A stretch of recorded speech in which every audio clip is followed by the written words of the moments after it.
Welcome, everybody, to another exciting episode of the Daily D at 3. I'm D, it's 3, and it's 3:25.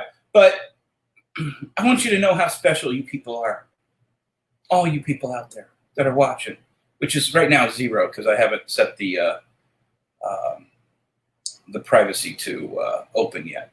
So let me get that done real quick.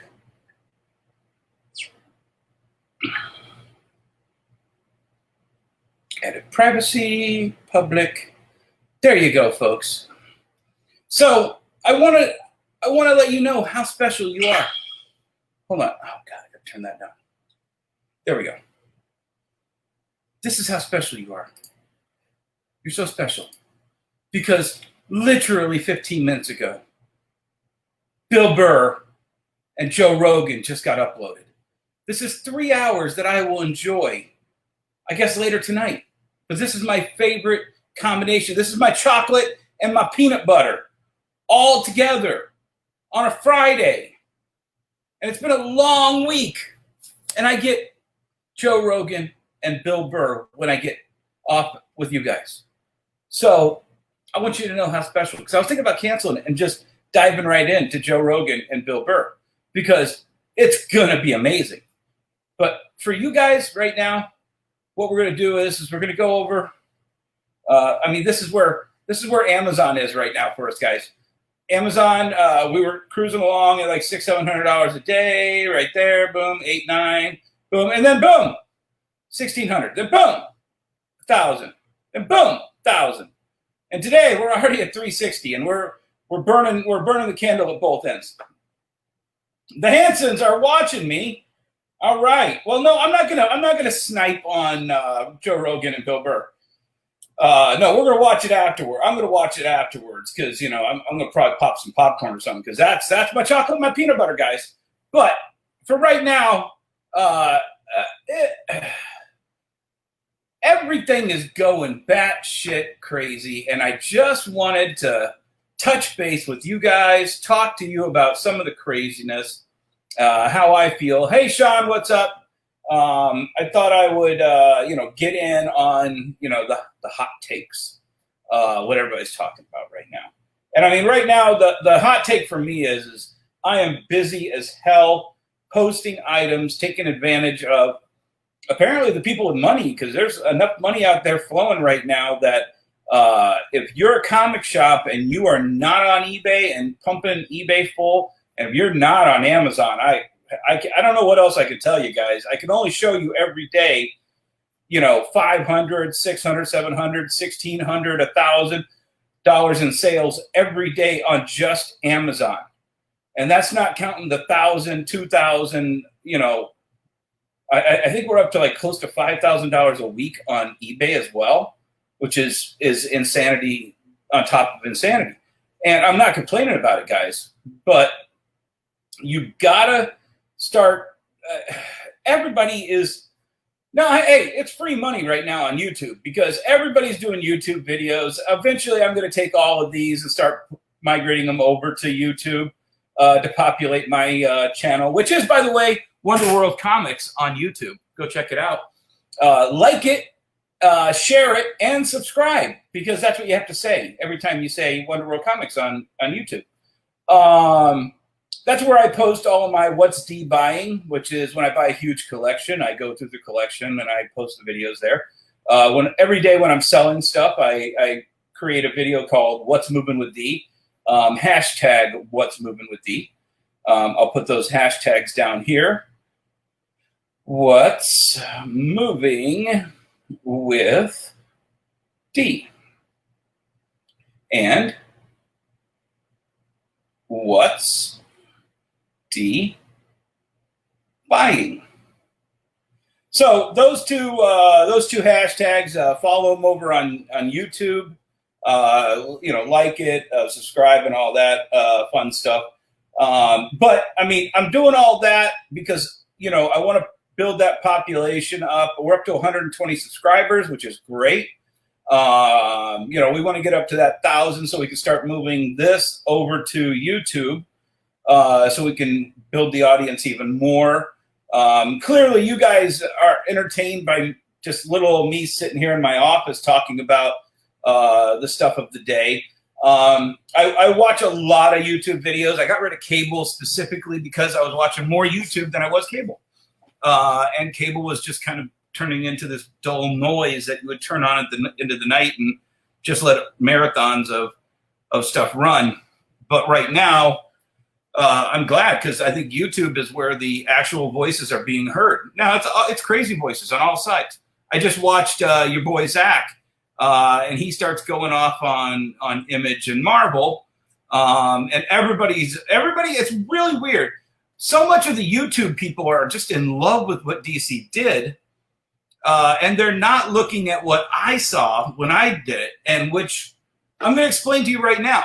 My hot take on DC. Let's go back to March. Let's go back to February 28th. We're wrapping up C2E2, which, by the way, C2E2 had, I believe, 0 presence by DC Comics. Marvel had its booth there. They didn't have anything spectacular, but they had enough action there that Marvel was doing their part at C2E2.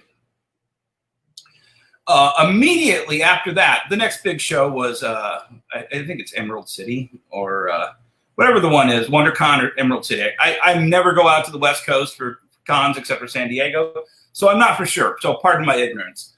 If somebody over there knows what it is, please just jump in and tell me. So immediately after, and the COVID worries had started there. I was stunned that when I took the kids to go see Mark Ruffalo, Hulk from the Avenger movies. He was intentionally shaking everybody's hands. I mean, he had a giant hand sanitizer next to him, which is, appropriate because, everybody was talking about COVID. In fact, actually, at that time, my friend Kimmy Sprawl was just telling me either that weekend or right after or right before that somebody in her apartment complex got it. Seattle was the beginning, was the patient alpha of the zombie apocalypse. I don't think people really remember that. Literally, guys, you've got to keep your mind tuned and you've got to remember all the steps that have come before this. You have to map it out. My brain, and people wonder, Dennis, how do you get so crazed and insane over this stuff? It's because my brain can't forget this stuff. I don't know what it is with my brain. My particular brain patterns remember these and start connecting them like strings in a beautiful mind. And I start seeing, boom, boom, boom, boom, boom. So at that time, DC was going through this 1-year flux between Batwing and the new lady over there, Pam. I don't know her last name, but I know she came from the shoe department prior to that, the shoe company before that. And then she literally came in and she's the new boss over, I believe, DiDio and all those people. I think she took over Diane Nelson's spot. And that was most of a full year of just like, what the fuck's going on at DC? Vertigo's gone, Vertigo's back. This thing's happening, that thing's happening. Punchline, first appearances here. Oh, wait, no, we're going to have 2 appearances before the first appearance. Everybody's just kind of, I think it was chaos. I absolutely think it was chaos over there. I think it still is chaos. Everybody's like, oh, no, DC's got this business acumen that's brilliant. No, they're not. I liken it a lot to, I don't know. I don't watch a lot of boxing. But when you have a boxing match and there's an unknown element to it, a new boxer's up and coming. Actually, we'll look at the UFC. So you got this guy who has this style, and you got this guy who has this style. And all of a sudden you hear, or they go ding, ding, ding, and this guy comes out and he's not doing the style that he's supposed to do. Take, for instance, Rocky 2. He's a southpaw. Mickey retrains him to not be a southpaw for the second match, for the rematch. So Apollo Creed comes out and he's like, what the hell? He's using his right, not his left. Oh, look. You know, he goes, and then Mickey says, look, you're not going to use your left until I tell you you can. So Rocky's using his right. You know, they even tie Rocky's hand when he's using his right. And Apollo comes out and he's like, wow, I don't get it. And then there's a point at which he says, okay, now you can use your right. I can't, either that or it was Rocky 3, I can't remember. So yada, yada, yada. DC has been on its heels this whole time because the industry is throwing things at them, most of their own choosing. And they don't, and these new people, you know, Pam, you know, Jim is now propelled to a new spot, but there was still the deal at that point for the next week. You know, the industry was getting thrown into all these mixes. And then DC, for whatever reason, fire Dan DiDio. Within that week, it was that 1 week, guys. February 28th to February 7th. I don't know what the exact dates were. Or to March 7th. Dan DiDio gets fired. So Jim Lee was already scheduled to be going to WonderCon or Emerald City, whatever show that was happening in March. And everybody's like, oh, well, Jim's going to have to answer what happened to Dan and tell us what's going on. And we got 5G coming up. 5G, not G5, by the way. Everybody who keeps calling it G5, stop it. G5's a jet. 5G. So DiDio's gone. Jim Lee is going to be going to Emerald City or WonderCon. Somebody look that up for me. Damn it, I feel like an idiot. In March. Then all of a sudden, DC says, nope.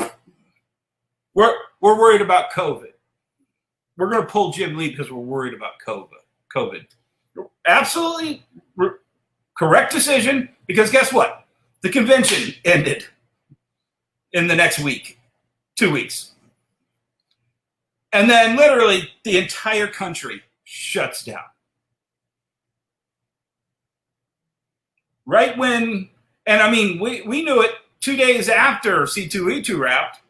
The home show, which blows C2E2 out of the water, it takes over half of McCormick Place. It canceled. That was 250,000 hotel rooms at a really high inflated price, $200, $300, $500 a room. The home show gets canceled at McCormick Place. And we all knew Emerald City was going to cancel. And there was a lot of people that were stunned, like, you know, they couldn't get their flight money back and whatnot. A lot of professionals, a lot of dealers. I know some people who were already en route when they got the news that it was shut down. So DC dodged that bullet. Oh, God, thank you. We don't have to show up. We got great coverage. The whole country's shutting down. And then the word comes down that Steve Jeppe is going to shut Diamond down. Now, this is, I back this decision, guys. You know me. Don't look at me like that. You know I called Diamond for a fucking hangnail if I opened a box wrong. I don't, but you know what I'm saying. So Steve Jeppe made the right decision because at that time, half the states in the country were already telling people, you are going to be shut down. You are not going to be doing business. You are not going to be open. You are not going to be endangering your employees. You're not going to be allowed to endanger yourself. You are ordered to stay at home. Now, everybody started sending out these questionnaires. Are you going to be open? Can you take packages? We all filled out these questionnaires. These questionnaires were, I don't know. I mean, they were pretty redundant, but they gave them whatever the answer that they were looking for. And I believe Diamond closed before they sent out their questionnaire. Their questionnaire was more of a catch-up questionnaire as to what can you do. Now, immediately, all the little ants started scurrying. We have to figure out. We have to. You know what? I mean, you saw me, guys. I was doing live videos. I started doing my live videos. Was I scurrying? Was I worried? No. I was worried for all the people that were worried. I'm the piggy who built his brick house years ago. I was ready for the day that the big bad COVID came coming up, blowing on people's houses. I didn't know about the second part. We'll get to the second part in a second. So let's just call it March 15th. It was different. I think we were March 16th. Ohio was March 17th or 18th. Some places, you know, where I think actually we were March 17th, but the announcement was the 16th.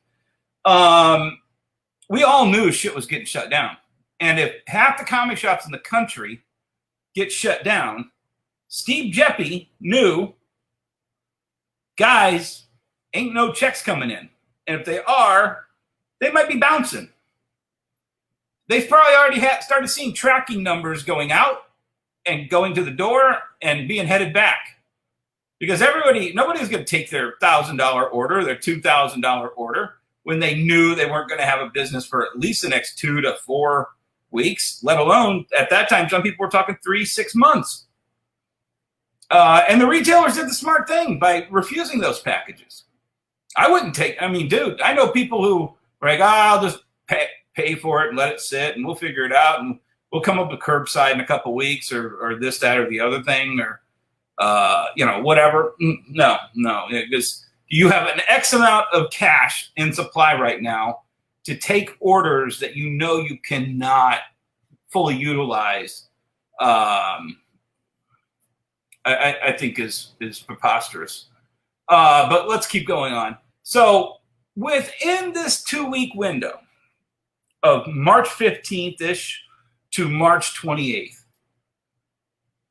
DC decided that if Diamond's going to be closed, we are going to pull the rug out from under them. I forget what day it was. I would have to go through and do some research. You know what? I could probably... Let's see if I can pull this up.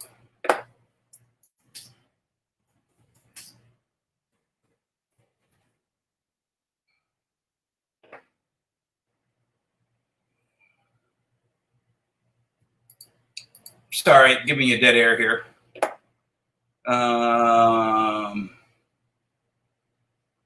No, see, there's so many freaking news stories right now. March.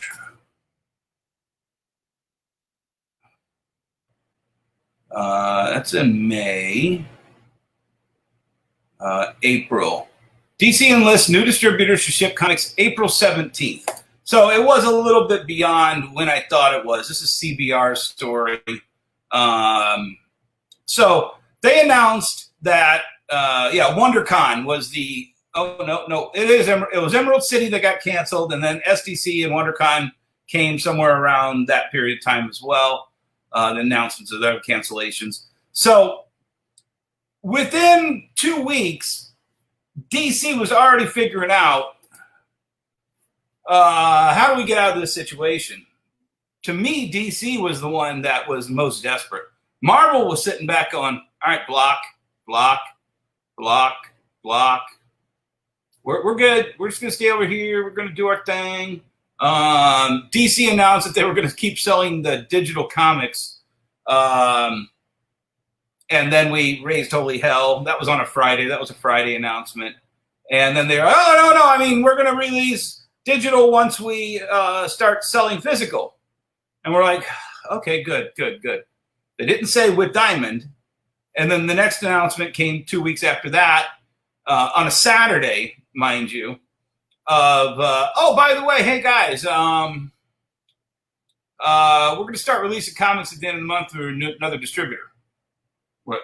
Another distributor? Who's taking over that? And everybody was speculating Random House, Penguin House, Random House, whatever. Nobody knew it was going to be two of our biggest competitors. Online discount dumpers is what I like to refer to them. People were constantly running 50, 75% off sales to attract in new customers. That's fine. Hey, it's capitalism. Go for it. Most stores are like, I can win them with my service. You know what? You can win most of them with your service, but there's a lot of cheap asses out there that will take the bait. So then DC, like I said, everybody's like, oh, DC is so strategic and calculating on this. And no, DC is flailing their arms, hoping to get something to contact. Like I said, Marvel's just sitting over there. Boom, boom, boom. They're blocking it. They're blocking it like Neo in the Matrix when he finally figures out he can block any punch by thinking about it. And the agent is doing and he's it actually kind of looks like that if your signal's really slow. So DC makes that flailing announcement about digital. Desperation. We've got to start selling something. We got to show our corporate masters that we're doing something over here, even though their movie division ain't doing shit and their TV division ain't doing shit, and they ain't got nothing new coming out, and everything's shut down. For some reason, DC needed to do these desperate, flailing, arm-swinging gestures. We're going to sell digital. Fuck you, retailers. Oh, wait. Oh, no. Retailers are going to hold it against us? Okay, we won't sell digital till physical comes out. Okay, great. By the way, even though you're still closed, we are totally going to start sending physical out. Through Diamond? No, through someplace else. Oh, by the way, we picked 2 of your competitors to start selling all of our physical comics through.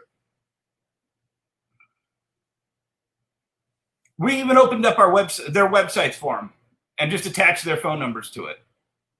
Do they expect to get the 1,000 store phone calls that they're going to get to find out what's going on? Those new distributors wanted me to submit brand new. I gave them my tax certificate. I gave them the official state of Michigan tax ID number certificate that says Men in Black, LLC. Here's the number. They are official. It's the address on here, blah, blah, blah. And they're like, hey, no, we need you to fill out a new form. I'm not filling out a new form for you guys. This form works for any distributor I've ever used. You don't want it, you don't get my money. That's fine.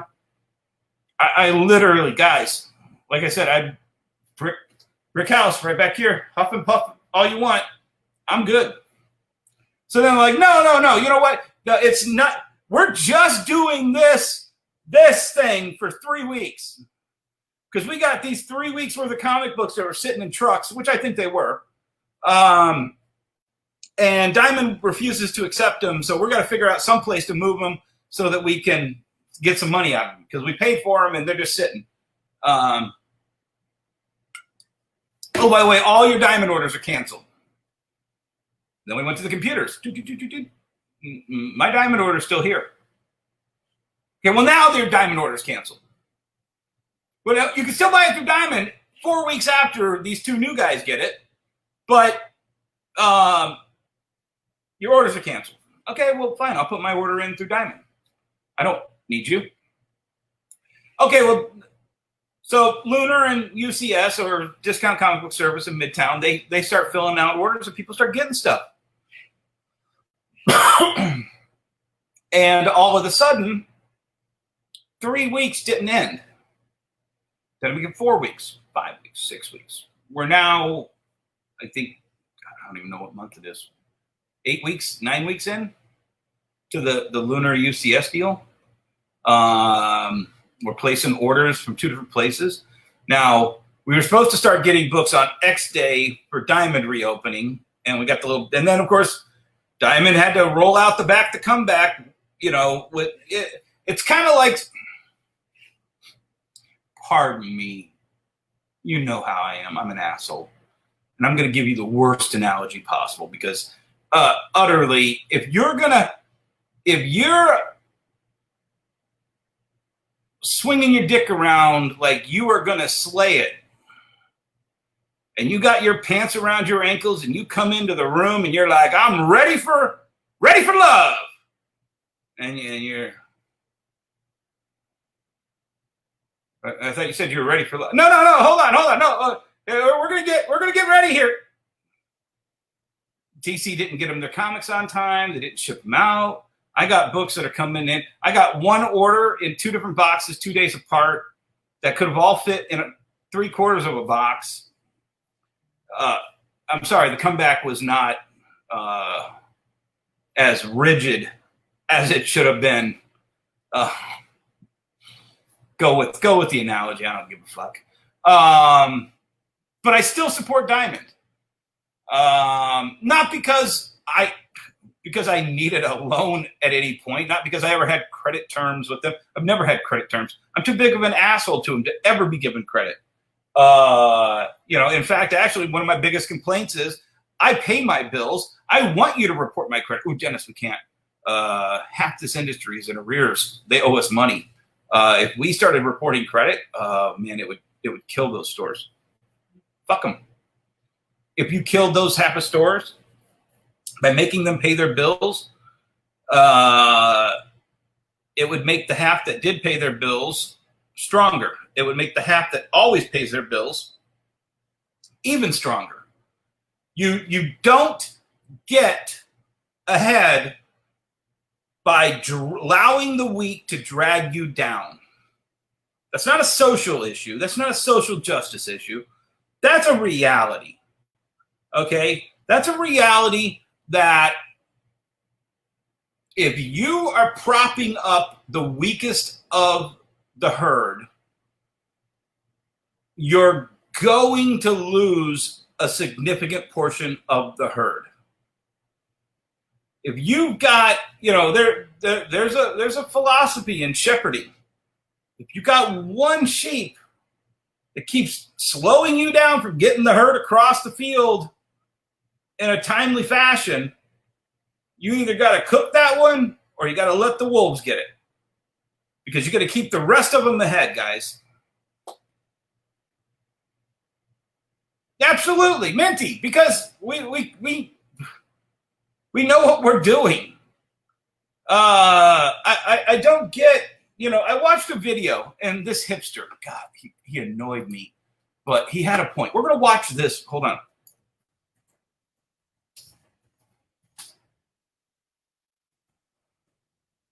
Let me see if I can find this one.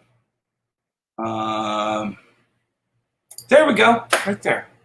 Found it very fast. Okay, I'm going to share this one with you. I watched this. Now, guys, you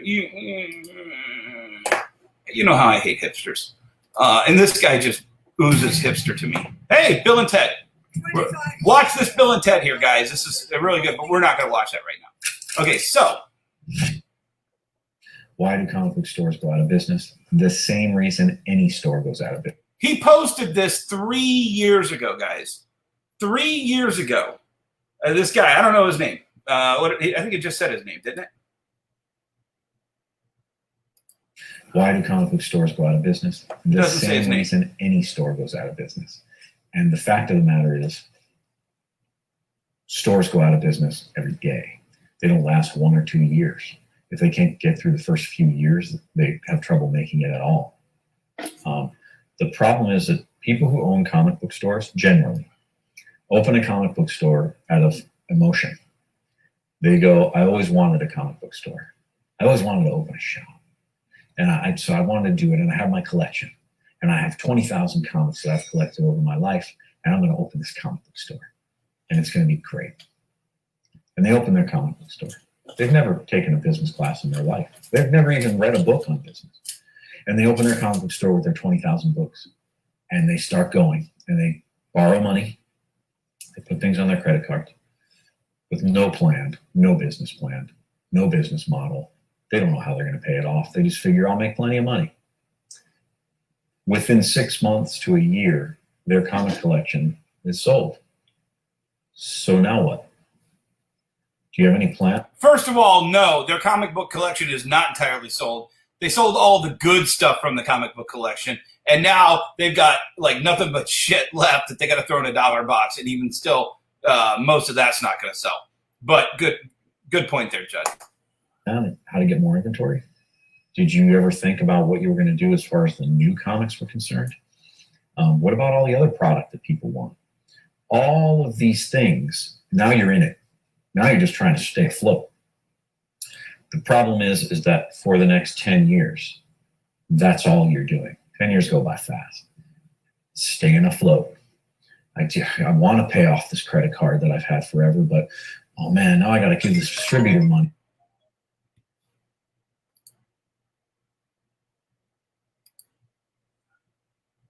Go away. If I want to get this product for them coming next week, all the other stores have it. And I got to spend it. You've spent 10 years running a business and you've never taken a business class. And you never stopped to take a business class. And you never upgraded your register into a POS system. All of those things are, yes, they're learning curves. But why does any store fail? Because you didn't prepare. Why does anything fail? Because you weren't prepared. Why do people go, I'm going to open a restaurant because I love food, and the restaurant goes out of business in 2 years and they're $100,000 in debt? Because they've never run a restaurant before, because they did no research into how to have a restaurant. Emotionally, that's what they wanted to do. Just because you want it doesn't mean you can make it happen. That's it, guys. Right there. Okay? That right there was the key. Just because you want it doesn't mean it's going to happen. DC, just because you want more money doesn't mean it's going to happen. DC, just because you want more people buying digital doesn't mean it's going to happen. Just because you don't like that Diamond didn't dance the hurly-gurly when you wag the tail doesn't mean you're going to get what you want. I'm telling you what you're going to get, DC. You're going to get a lot less orders for comic books from Lunar and UCS. I'm done. I know a lot of retailers that are done. I know a lot of retailers that have cut 10, 20% over what they would normally order right off their order. We still don't know what our numbers are, guys. DC wanted us to jump in, and they gave us returnability, which means they get to declare to their corporate masters, look at all this money that came in. They get to show AT&T the rain. They don't have to show them the returns for at least another 2 quarters.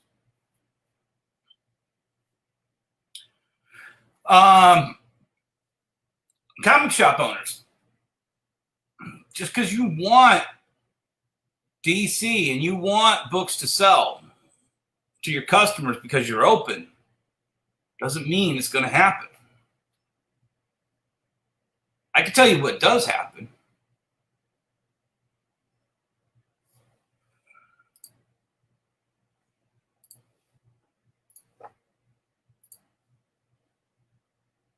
If you would have listened to me, you'd be doing that. If you listen to me, you'd be doing that. Look how flatline that was when this year started off. And then, bam, COVID hits. And you would have had this entire revenue source. And you could have been pumping that the entire time rather than pumping your mouth talking about Diamond sucking, DC sucking. You know what? Make your own destiny. I took business classes. I went to college to do business. I still got 1 credit hour short from getting my diploma, but I don't care. Because guess what? The year I graduated was the year I was on the front page of the Wall Street Journal. Yeah, it's been 24 years of hell sometimes. Guess what? I own all of this whole room. And eventually, I'll own all the other rooms that the bank owns right now. But I know people, I can't open up the list, but there's a list that shows how much people ordered from a certain publisher that got leaked out by a certain distributor right before this all went down. And that list is real eye-opening. My buddy who took some screen captures of it and sent it to me. Real eye-opening. I don't know what the answer is, guys, but I know working twice as hard, 3 times as hard for 1/2, 1/4 the money Ain't it? I'm working twice as hard for twice as the money. Saw it right there. Saw my red line, my blue line. We're working twice as hard. We're making twice the money. Gather ye rosebuds while ye may. That's a lesson.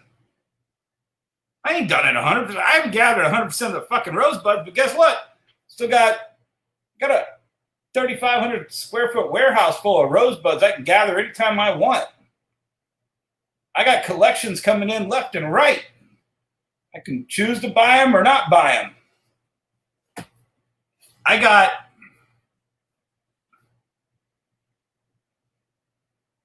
Yeah. Well, I don't think we needed to talk shit about Jeppy at that time. I mean, Jeppy should have had some backup plans, but and I mean, dude, seriously, nobody could have predicted COVID. First of all, nobody could have predicted it except for me. I predicted that the industry would shut down eventually, and I thought it was a cascading domino effect from something else. I'm not going to get into it because I think it still could happen. But I knew at some point that I didn't want to be dependent on a box coming from Diamond to be able to feed my children. Period. So I set up the dominoes that would allow me not to have to wait for that beat up box of comic books to arrive or get pulled over by protesters and looted, or rely on a nice high rent location in the middle of downtown of a huge city, just waiting for a rock to get thrown through the window and be stripped and cleaned and burned out. I ain't saying that you're wrong. I ain't saying that you're wrong for doing that. You wanted to. But just because you wanted to doesn't mean it's going to happen. Go over to that Blast Off, by the way, and watch some of his videos. They're all old. I don't think he's still doing new videos. I'd like to find out if he's still operating. I think he's still operating, but real hipster. Scares me.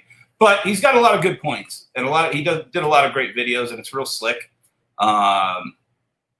He's very snobby, very Eisner elitist. But hey, takes all kinds, man. That's it for the weekend, guys. I want you to take away two different things out of this. Gather ye rosebuds while ye may. Weekend warriors, attack. Garage sales are opening up. Some outdoor flea markets are opening up. Get out there. Buy some stuff. Use my videos to see what's selling and what's not. Flip some merch, baby. I do this for you. I do this for you to flip some merch. Second, Marvel's not desperate. Diamond actually isn't desperate. A little bit. A little needy.